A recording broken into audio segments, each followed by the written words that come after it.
তোমাদের প্রার্থনায় আজ এই তিনজন মিষ্টি মেয়ের অপারেশন সফলভাবে শেষ হয়েছে। সেভ দ্য স্ট্রেস এনজিও ওদের তুলে নিয়েছিল অপারেশনের জন্যে। আজ ওরা একদম সুস্থ, আর 7 দিন পর্যবেক্ষণের পর ফিরবে নিজেদের চেনা রাস্তায়। অনেকেই এখনও ভয় পান, ভাবে নিউটারিং মানে কষ্ট, কিন্তু আসলে এটাই ওদের জীবনের নতুন শুরু। নিউটারিং ওদের বাঁচায় হাজারো বিপদ থেকে, অসংখ্য অনিচ্ছাকৃত জন্ম, রোগ আর রাস্তার ঝুঁকি থেকে। একটা ছোট্ট অপারেশন মানেই এক শান্ত, নিরাপদ আর সুস্থ ভবিষ্যৎ। এই মেয়েগুলো হয়তো জানে না, কিন্তু আজ ওরা শুধু নিজের নয়, অনেক ভবিষ্যৎ প্রাণেরও জীবন বাঁচিয়েছে। আপনারা যারা এখনও ভাবছেন এটা অমানবিক, জানুন নিউটারিং মানে জীবন রক্ষা, কষ্ট নয়।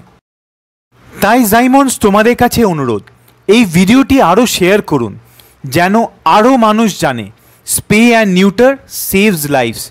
ভয় নয়, ভালোবাসা ছড়িয়ে দিন।